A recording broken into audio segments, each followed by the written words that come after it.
Welcome back to episode 4 of KOSI. We're here in sunny Swindon. I'm Saeed Bohr, twin dad, recruitment agency ops and QPR fan. And I'm Kate, or Recruitment World's NAS. NAS mode is going to be fully activated today, I'm just warning you. BD Beast, High Rocks Wanker.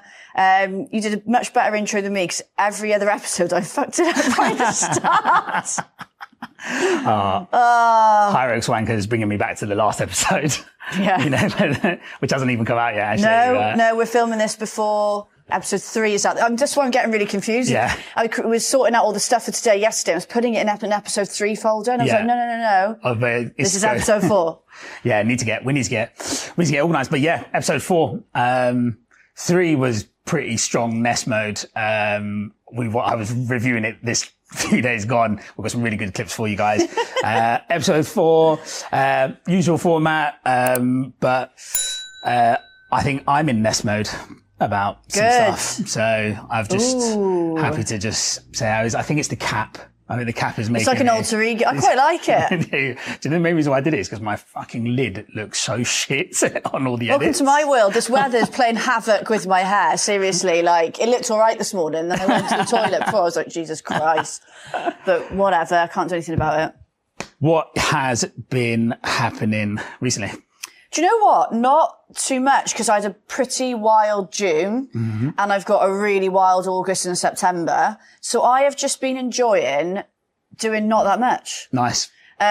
Things have been a little bit stressful recently. My house sale fell through for the 3rd time. So I've just been like taking stock at the weekend, sitting in the garden, topping up my tan, sleeping, just like recovering from the week. But I am I'm like a caged animal. Like August bank holiday, Berlin is absolutely having it. Oh, yeah, I'm jealous. That sounds actually epic. Yeah. I've been drunk for the last few weeks. I've just had so much on and I'm definitely burning the candle at both ends, working in and around the kids' schedule. Life has been pretty hectic, but do you know what? At the moment, I wouldn't change it for the world. I've had so much fun. If you're having fun, it'd be different if you were sort of, like your social battery was low. You were like, oh, I don't want to go through these social battery low. That doesn't happen to you. My social battery never dies. That happens to me, let me tell you. I will go to an event and I'm like, no one speaks to me for 3 weeks. Yeah. Whereas you are living life. I love it. I wrote down some of the stuff that's been happening. So I've had loads of client meetings and a few drinks here and there, catching up with people, but a few drinks. Had the Embedded Ops and Branded by Aquila, birthday bash, which that was so much fun. Came down for all the way over the bridge, which was great. That was phenomenal. Like the amount of people that turned up to show support. It was such a good vibe. Do you know what? London, I think because the sun was out, me and Jo, travelled in from Hertford because I went to stay with her.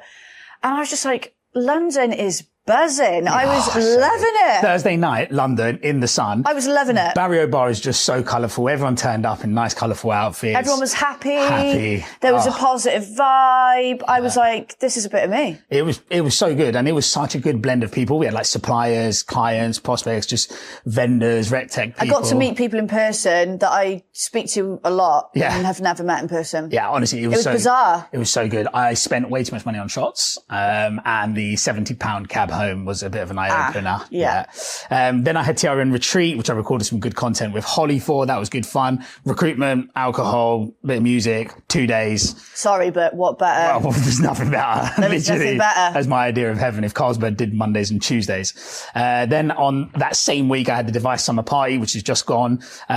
Again, full turbo Psy mode, turned up, necked the champagne glass on arrival, had 3 bottles of beer within about 20 minutes and just was absolutely on one. Sounds fun. Had no idea if I was going to do any work networking whatsoever. I wasn't that bothered either way. But woke up with an email. Get the best. Woke up with an email from a group managing director of quite a big recruitment agency saying he wants to chat. So, and it doesn't finish there. I have a wedding this weekend, kid free, have Holly Langley's Restack birthday party next Thursday. Then the following week, we got Oasis. And I think the Venti boys are doing a bit of a summer party as well. So I've got 4 more See, if this was me, I would be like, oh, I've got to get out of one of these things. Yeah. I mean, and in between all that, I've got to do some CRM selection processes and process mapping docs. I have something that's been annoying me though on LinkedIn. Okay. I know for a fact that there are some products and vendors out there that do like promo codes, affiliate codes and links. Now, my understanding is that you have to say that that's an ad, right? You have to say it's an ad. You have to on Instagram. If you're an affiliate. On LinkedIn, no. Oh, really? You don't? No. Oh, well, that's that's my axe to grind gone. No, I don't. No, I think on Instagram, if you're being paid by a brand, I think you have to say paid ad. Got you. But on LinkedIn, I could literally be wrong. Yeah. But as far as I'm aware, because I know people that have, like, you know, the Recruit CRM stuff that I do. Yeah. I don't do affiliate stuff, right? The podcast is a different sort of setup that I've got with them, but I don't think there's a rule around it on LinkedIn. Nah. You just put your code in, and I think people assume. Wow, I don't know. There's because people aren't even putting codes on now. So I know 3 or 4 products out there at the moment, and I'm seeing so many people be like, "Oh man, this is like the best tool I'm using in my business." And it's like over the course of a week or two, like the last couple of weeks, like even this morning when I was in the Costa Coffee, I was going through, and there's like 3 or 4 of these people going, "Yeah, this is like the best thing for your email inbox. This is the best thing. This is why I won't do it. Best thing for that. This is why I say no to it all." But what I don't understand. Can I guess who it is? Go on. Pager. No. No, because they're really pushing affiliate schemes at the moment. They are. It's 2 others. But my thing is that a lot of the time, the folks that are doing it are consultants or they sell solutions in the space that might use some of these products. And I see through it, right? And funny enough, at that device, party last Friday, one of the agency side guys came up to me and said, "Oh, okay, brilliant. You know, which ones are you affiliated with?" I said, "None whatsoever." He said, "Are you affiliated with Device?" I was like, "No, just like Device, like just products." Just here for the piss up. Like, I mean, maybe. Just here for the booze, mate. I had a bottle of Whispering Angel in my hand at the time as well. I'm here for the wine. That makes people go batshit. Yeah, I was pretty loose. But my point is that all these people doing it, and does it work? Like, do people look at that and think it works? This is why I always say no to them, because A, they sell you that you're going to make millions of pounds in a day and you never do. Yeah. And B, for me, it doesn't feel genuine enough. So I want my clients or contacts to know that if I recommend something, it's because I genuinely think it's a decent product, not because I get a 10% kickback. So like with Recruit CRM, I've used it. I know it's a decent CRM. Yeah. Hence why I will tell people it's a good CRM, but I also recommend other CRMs. Yeah, exactly. Because I'm not an affiliate with them. I just don't like them. I've never done anything like that. But I think that LinkedIn is full now, absolutely full to the brim of software resellers. Like, it's like, software reselling is a business, right? There are entire organizations that resell licenses on behalf of other people. And what I've realized is that if you're either making no money doing your day job that you need the kickback schemes to top it up, or your profile is big enough that you can draw it both in, but then it seems a bit disingenuous. And then does it impact the other side of your business? But I'm looking at it and I'm like, man, am I missing a trick here? No, you're not. And also the reason why I say no is I don't want to have to post content about your fucking product all the time. Yeah, I know. Do you know what I mean? We've got enough content to post. You just said to me this morning. I literally have too much content to post about, and I've got a fucking business to run. Like, do you know what I mean? Yeah. Like, your 10% kickback is not going to pay my bills. No. So sponsorship is different. Being paid to do something for a business is completely different. Yeah, it's these. But again, I would only do it for businesses that have a project that I'm like, that is good. And we'd call it sponsorship straight out. Right? Yeah. So that brings me on to another thing. Ooh. Yeah. So he's on a fucking rant today. I like knowing when I'm being sold to. I like knowing if someone has paid to do something, to be in my line of sight, in my attention sphere or whatever. And Recruitment Agency Expo has just announced all of its speakers. And I went through the speakers list. I can take a guess at what multiple people are speaking. Jamie Burrows actually posted saying that he struggled to get on. And do you know what? Fair play to him for posting about it. I thought actually his post was really well written. I feel like it wasn't too moany. I feel like he just I liked it. Yeah. I read it and I resonated with it. And I thought, you got a good point there. Good point. And we might even throw the post up actually, on the show for everyone to see, because it was actually a really good post. So then that prompted me to go into the listing, the agenda for the I haven't looked at the full exec. agenda. I've had a quick scan. And do you remember how the last like 4 of them were just AI? Yeah. This time round, it seems that marketing has taken over. So that happened. There was the Birmingham one in 2022, I think it was all marketing. I barely went to actually any talks at that one. Well, this one's got quite a lot of marketing, but it is the same usual faces of people. But the one geezer, I cannot work out. I know you're going to say how it happens. Fucking his agent must be the same agent Cristiano Ronaldo has. I don't know how he gets booked every single time. He just shouts at you. He shouts at you He for says 20 the minutes. same talk every year. It's shit. It's too fast. He flips through everything quickly. All he cares about is telling you that he's been on.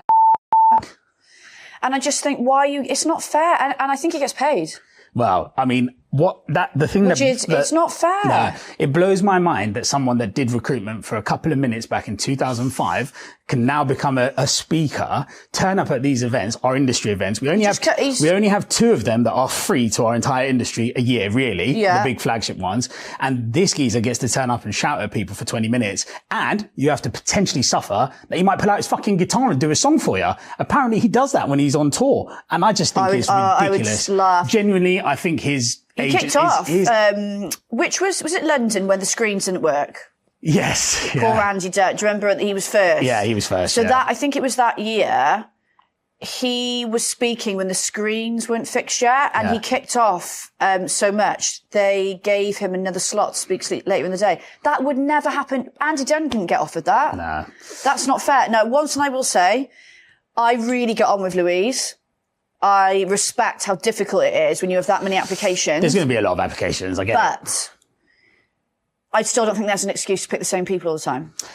I think that there are some speakers who I think, regardless of what they're talking about and whether they've spoken before, are great speakers. There are some people that are phenomenal.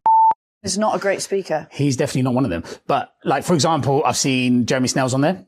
Yeah. I personally... He doesn't get picked a lot, though. He doesn't. No, I haven't seen him. I've never seen him at the Expo. No, I've never seen him speak at the Expo. That's a travesty in itself. Jeremy Snell is one of the best public speakers out there. How has he not been picked before? He might not have applied. James Osborne is always very good. Yeah, he's brilliant. Yeah. You got the usual, like, Neil Carberry's, AppSco, etc. I get it. Like, they do a lot for our industry. They get a platform and there is a demand for that kind of stuff. But, some of the software vendors. So my point is I went on that agenda list and I can see speakers from vendors on various different stages and from different companies.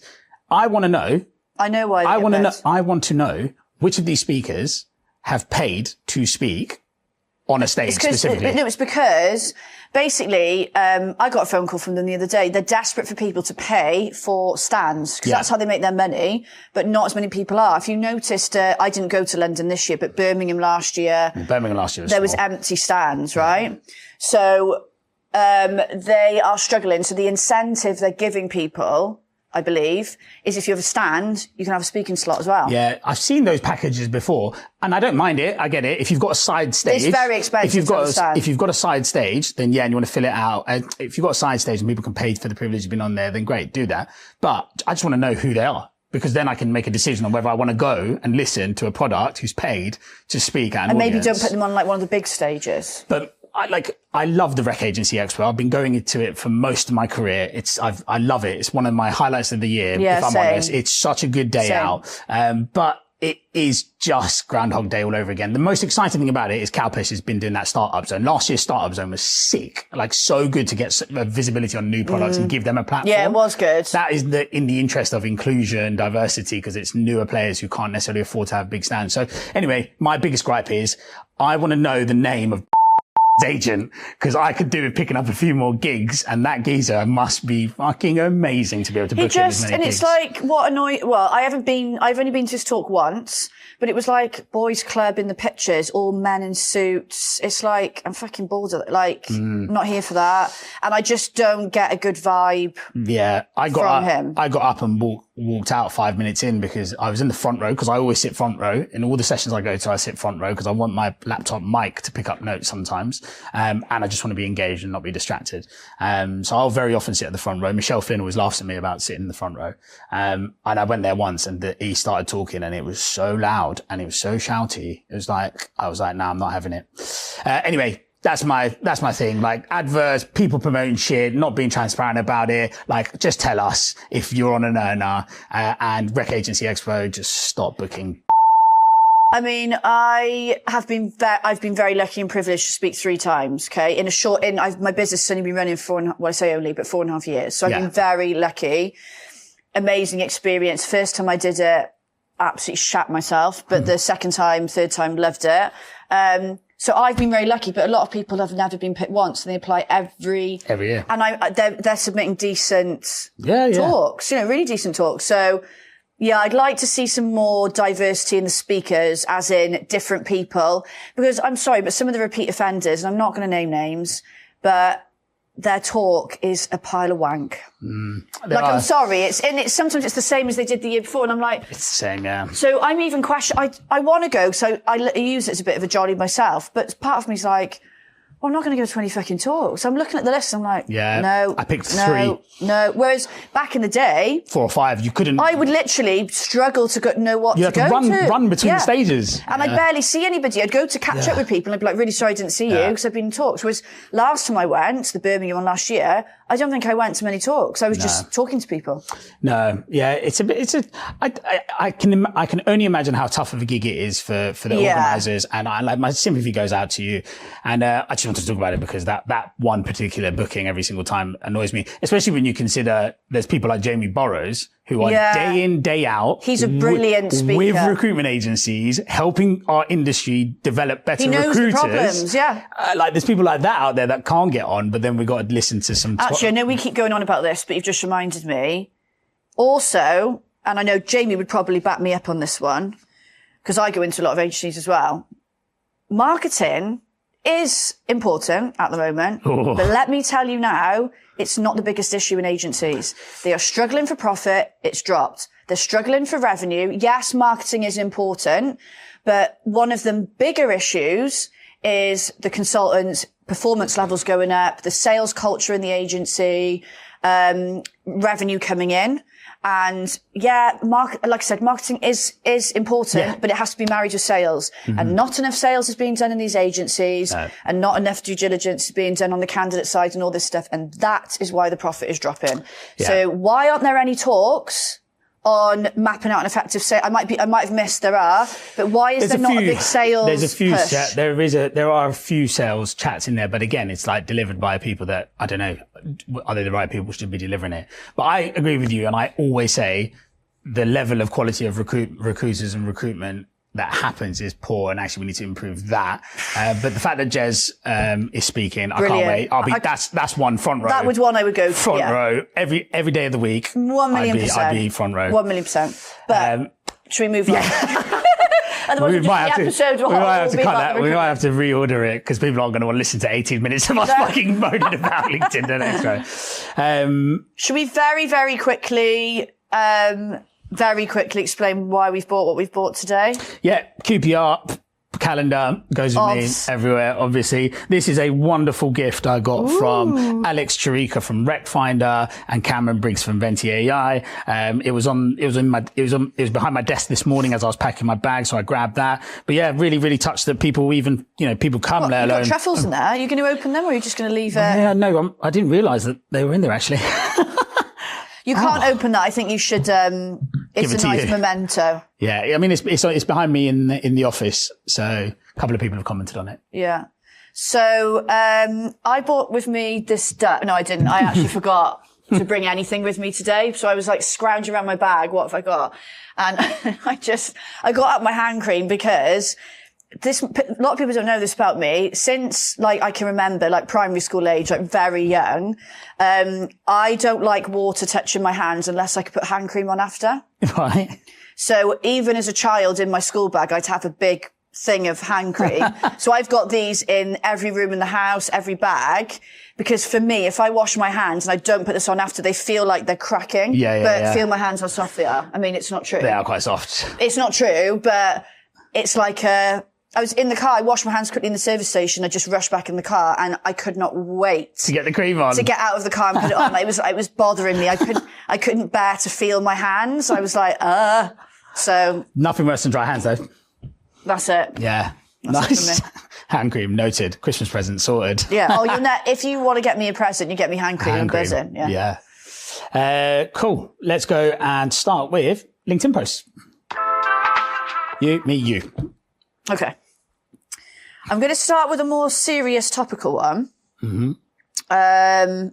which I found, and I commented on it as well because I thought it was insane, but I thought it'd be interesting to hear your take on it as a bloke as well. When anyone says that to me, when anyone says I'm interested in your take as a bloke. As a bloke, yeah. As a bloke. Prepare yourself.